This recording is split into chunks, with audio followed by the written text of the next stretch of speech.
Welcome to the MS&Me Radio Network. The broadcast shows are for informational and entertainment purposes only. They are not designed to provide listeners with specific personal, medical, or counseling advice. Individuals with a medical issue should always consult their healthcare provider. MS&Me is not responsible for content of individual shows. The views expressed by show host or the guest are their own. Enjoy the show. Hi, today is Memorial Day 2018. I hadn't planned on doing much since, well, it is hot. But my husband said we had an invite to a Memorial Day celebration / housewarming party of some friends. So I agreed. I agreed to go. I agreed to join the party to the best of my ability. I'll begin with my brief introduction. My name is Dawn Melanie, and I've had relapsing remitting multiple sclerosis for almost 20 years, diagnosed in March 1999. My MS is characterized by periods of relapse and remission, meaning it gets better for a while, but then it can attack from time to time. Different than others with a progressive pattern, meaning that type of MS, which gets steadily worse with time. So far, I've been one of the individuals that feel and seem healthy for long periods of time. Sadly, others may be severely debilitated very quickly. Regardless, MS makes life unpredictable for everyone. I'm from New Orleans, Louisiana. I did my accounting undergraduate studies there at Tulane University, and I've been around a lot of parties around them. Not so much an active participant. Really, it may be hard for some to believe, but I was actually a wallflower. And the French phrase, laissez les bon temps rouler, wasn't meant for me. Well, I don't think it was meant for me, at least not in that season of my life. I would go to an event on campus, basically something to do. Occasionally, I'd go to an event or two off campus, like perhaps a dance club in the French Quarter. Dance club. I usually went with a few friends. I did not drink alcohol. I did not dance. Well, I did try once. I tried dancing, and I believe everyone else was so drunk that they really couldn't tell that I was clueless, or more like rhythmless. Nonetheless, I had fun, and I'm sure I had fun because of just the social aspect of engaging in some extracurricular activities aside from our academic studies. With engaging in these activities with my peers, that was fun. It was enjoyable. So at the end of the day, I did have fun. Okay, I said my peers. In other words, well, the term we used back in the 90s was the clique. The clique that I belonged to, we were the business school accounting nerds. We were used to pulling all-nighters, especially for our just before our exams, our 4-hour exams on Saturday morning. I'll never forget our professor, parent, telling us that he was just simply preparing us to be able to finish the race, the endurance race of the CPA exam, which we all had plans to sit for, and that was this was 94, so it's 4-hour sessions of exams that comprise the CPA exam. So, I guess he was doing what was right for us and made us stronger. Anyway, like I said, we were used to pulling all-nighters, studying for these exams, and I don't think we were really putting ourselves in academic jeopardy when we did maybe go to a quote-unquote party or some sort of event like that. I know definitely for myself, I wasn't putting myself in academic jeopardy, and actually, none of my close friends either. They weren't either, because we all were on the we all were on the dean's list, and we all accepted our first jobs at big six accounting firms, different ones, but we all did, and we accepted the semester before we even graduated. So we all graduated in spring 1994, but we had already accepted our jobs. I believe that winter, like I said, the winter semester of 1993. So we did have a little fun. I don't think we overextended ourselves because we quote unquote stayed out of trouble, and academically we all did well. The following summer, 1994. You see, I graduated spring 1994, and the following summer, actually, I really learned how to relax, um, not stress about anything. I mean, I actually enjoyed all the things that made me happy. It was pretty cool because school didn't get in the way. Neither did a job. I had like, I think it was probably the perfect environment to have like no stress. I was finished with my college studies, and I had my real job lined up, ready to start that fall.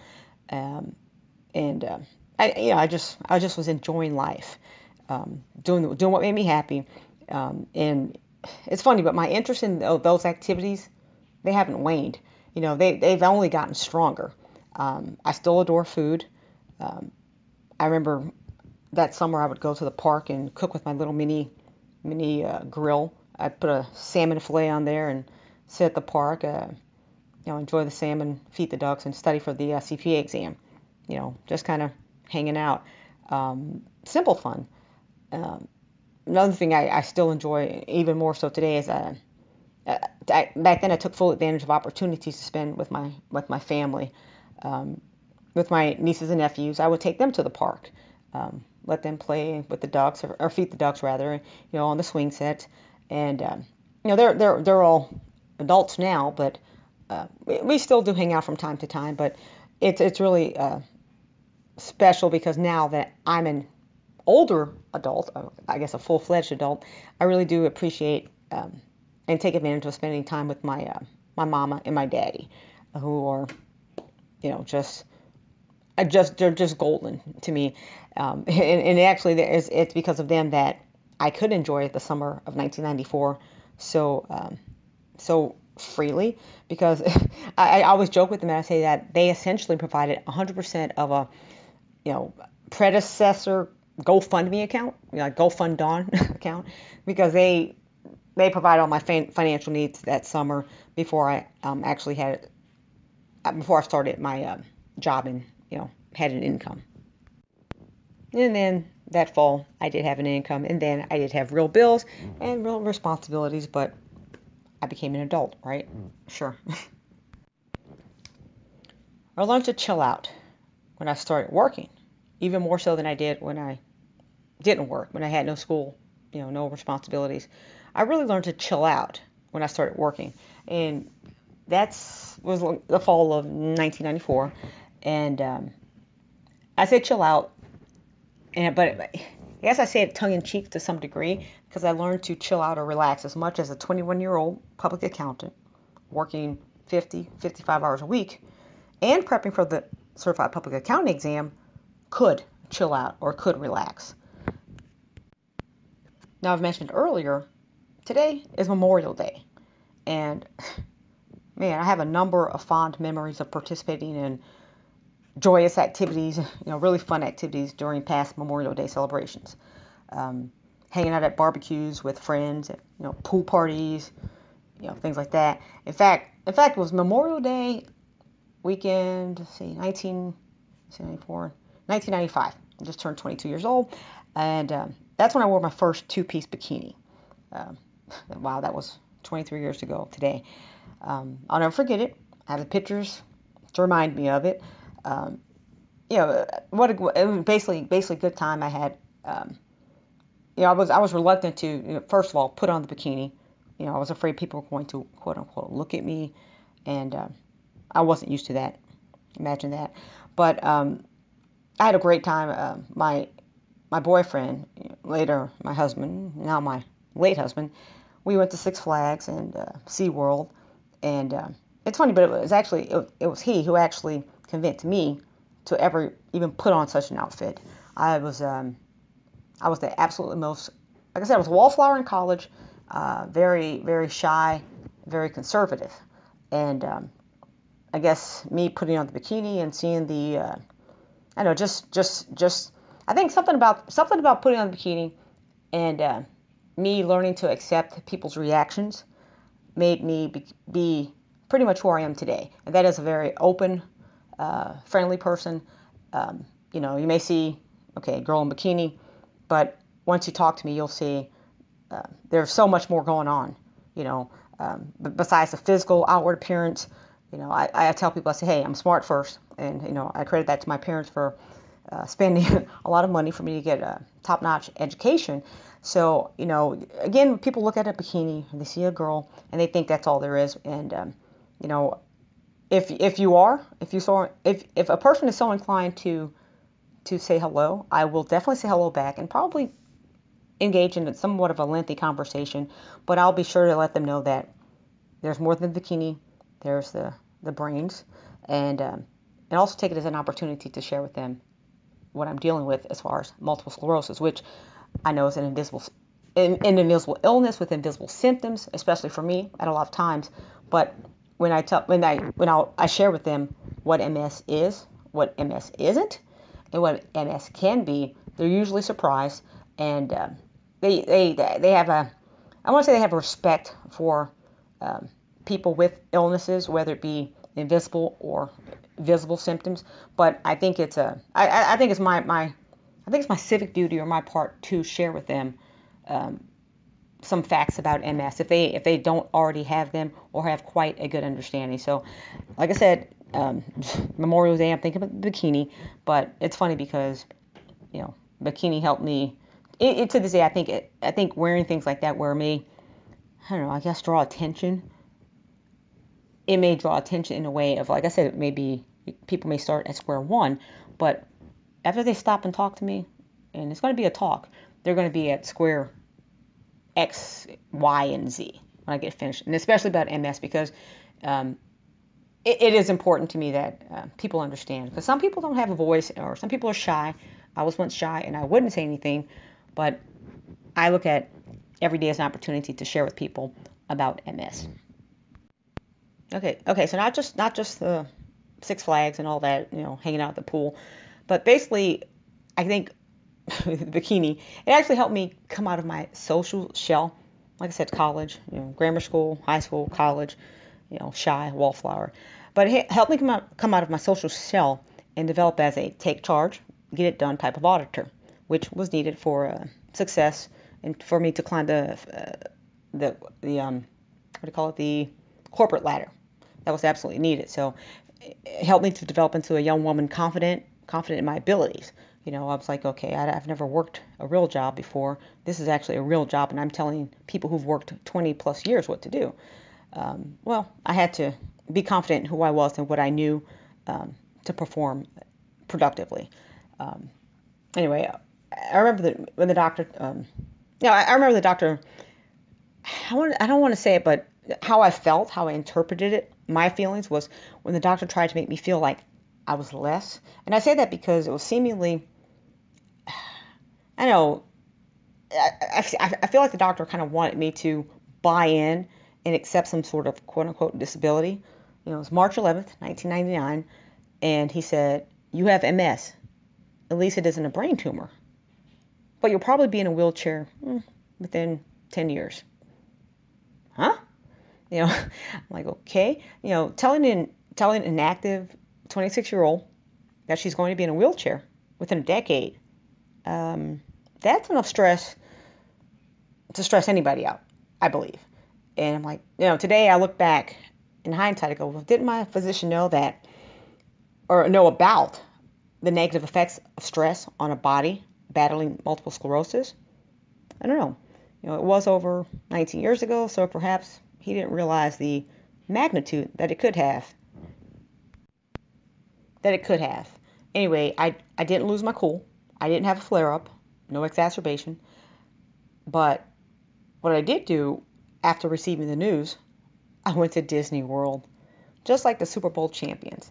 You win the Super Bowl, go and I don't know if you recall the Super Bowls, maybe I don't know some years ago, but after the team won, they would be the MVP would be interviewed, immediately following the win, and they'd capture them saying, after they ask, what do you do now that you won the Super Bowl, and the MVP would say, I'm going to Disney World.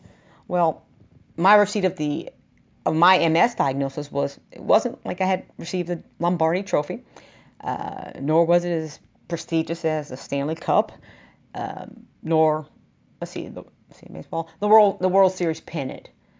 Yeah, wasn't any of those, and it definitely wasn't a death sentence. That was probably more important than any of that. But what MS was to me, and it still is today, it's a life changer. You know, what are you going to do? That it's a life changer. So, um, you know, I remember thinking, okay, I may be in a wheelchair soon, but my continued mobility, it's not guaranteed. In fact, it's likely to be compromised significantly. And I don't want to say like I just embraced that and said, okay, yeah, I'm gonna probably be really bad off soon, but I understood what could be, and to this day, I guess the most daunting fact of it all is everything was unpredictable. They couldn't tell you how I was going to be versus any other individual with multiple sclerosis. So, today that's probably like I said, that's the most daunting fact. And that, again, I try to make sure I impart this information to anybody who asks me, like, oh, what is MS? What can it do to you? I let them know that I don't know. No one knows. And it's basically this unpredictability that concerns me about the event later today. As always, I have food in my brain, especially because it is something that I know affects how I manage my multiple sclerosis. I've reviewed with the planned menu items. My husband and I, we talked about it. They're having sausages and burgers and chicken on the bone. Yuck. I hate chicken on the bone. I think it's a little bit barbaric. But anyway, I do eat burgers. I really enjoy a good grilled beef burger, with the char marks on there. But because I'm aware, because I know that burgers with higher fat content aren't in my best interest, I choose not to eat them. And, because it was a party and I didn't want to, well, because I didn't know. I didn't know. I doubted. Okay, I'm a little skeptic, but I doubted that the burgers would be my preferred 96% lean beef. So to not seem pretentious and to go with the flow, I had my husband grill me some fresh fish fillets on the grill, and he also he hit the ball out of the park because he also made an assortment of grilled vegetables that he brought to the party as well. So that was pretty good, and I think everybody's going to enjoy the vegetables because you know people like grilled vegetables because I think the grilling just brings out flavors that aren't that first note that we get when we cook vegetables on the traditional sense, whether it be a frying pan or in the oven. But something about that grill just kind of brings out essences that are kind of hidden. So I know everybody's going to enjoy that, and that'll make me feel really good that everybody's enjoying the fresh vegetables. Not only enjoying, but just also that everyone's going to benefit from eating healthy, fresh, non-processed items. Again, I'm talking about food again, but as always, I believe healthy food consumed in fun situations with close friends and family are key. Well, those are the keys to my successful management of my multiple sclerosis. So, I tell people that. So maybe they may want to kind of tweak how these elements can affect their success with their management of their multiple sclerosis. I know everybody's different, and every day is a challenge, but I know food, like I said, food is important to me because it's proven, it's scientifically proven that the consumption of such healthy foods promotes a healthy life more so than one with a bunch of junk food. So I've said it before, multiple sclerosis is not a death sentence. It's not. But I also like to go on and reiterate that the heart disease is the leading cause of death in the U.S. And not only in the U.S., but heart disease is also the leading cause of death worldwide. And other notable top 10 causes of death include stroke and diabetes. All things that we know we can control, maybe at least maybe mitigate the negative effects with our diets and things that we eat. So, I'm all about more unsaturated fats, little or no foods with trans fats, and yeah, vegetables, and more vegetables. We all benefit from more fiber in our diet. That includes you, Jeffrey, my husband. A high fiber diet, it has many benefits, not just the obvious, which is, we know normalizing bowel movements, but dietary fiber actually helps control blood sugar levels, and it also aids in achieving healthy weight. I stress healthy weight because oftentimes obesity leads to obesity, and obesity is an epidemic in the U.S. But I know that multiple sclerosis multiple sclerosis is challenging enough to deal with by itself without combining its challenges with trying to overcome the challenges of another major illness, and that is obesity, which, like I said, oftentimes leads to immobility. And I know my mobility has been challenged throughout my course of almost 20 years with multiple sclerosis. So, again, I'm always about helping to try to promote a healthier diet, a healthier lifestyle, so that we all can get a better handle on our MS, and that we can live more of a normal or a productive or a enjoyable life, even battling multiple sclerosis. I have looked at the forecast, and I know it's going to be over 100 degrees today. Um, at the hottest part of the day, which is 3 o'clock, and that's when the party is supposed to start. So before we get there, we have to drive at least 30 minutes in the sun, and the sun is my kryptonite. I don't know if any of you out there share with me the same dilemma that I have with the sun, but the sun is my kryptonite.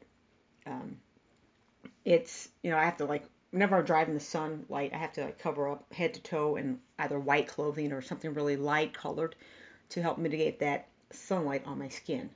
Not only does my skin feel like it's on fire, literally, but of course it raises my internal core temperature. And we all know that that is a primary factor likely to lead to an AMS flare up. And it has happened to me, particularly in June, July 2008 in Vegas. Like everything in life, nothing's perfect. So, summer cookout, we're I have to adapt to make changes, but I'm making the best of it. And I like to look at the glass as half full as opposed to being half empty. And this is actually good for me because, well, it's actually pretty hot out here in Texas anyway, all over the place. So either I'd be cooking myself in the kitchen, and what they say, if it's too hot in the kitchen, get out. So I'd either be in the kitchen or I would have my husband cooking at home outside on the grill. So this is actually a good thing. It's allowing us to be together, hang out with friends, and helping me to actually get out of the heat. So this is actually, like I said, I look at the glass as half full, not half empty. Now, I just wanted to mention, I'm talking about heat, and just like I talk about food and why healthy foods are beneficial to us, but heat. Many of us suffer from heat uh, sensitivity, and it's not just in our heads; it's real. Um, Ulthoff phenomenon. Ulthoff's Uhthoff. Uthoff's phenomenon was named after a physician who discovered it, and basically it describes the situation or the condition as little as a half degree increase in body temperature makes it harder for nerve impulses to operate normally. You understand that the heat changes the amount of energy that the body needs to keep the nerve impulses going. So this is why um, sufferers of MS are so sensitive to heat changes, particularly the rise in heat changes. I myself, I'm either way, um, hot or cold. But Uthoff's phenomenon is what I know I'm experiencing. So if anybody kind of don't understand, kind of share that with them, and let them know so they can be in the know.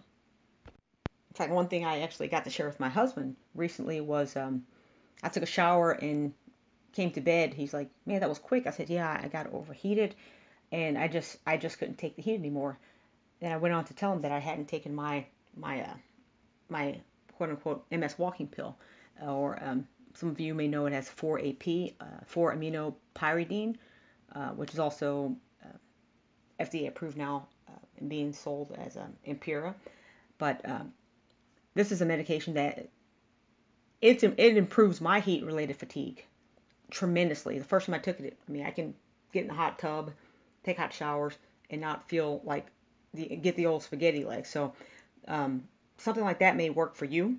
If you're having any problems, talk to your physician and maybe give it a try, see if it's okay. But also this 4-AP, it also helps me with gait-related issues, which as the day goes on, and not only the heat, but just my fatigue level increases. If I'm tired, if I've been doing too much, my gait is kind of compromised and pretty noticeable that I'm having issues. So that's something again that I use to manage my multiple sclerosis. So I know heat is a problem, but like I said, if anybody kind of questions you or is curious, or you just want to inform them, let them know about Uthoff's phenomenon, and even you yourself, or maybe you may want to tell another friend or an MSer about 4-AP, how it may help them with their heat tolerance as well as with their gait. Later this week, May 30th, 2018, is World MS Day.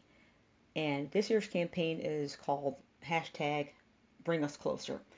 And the theme is research.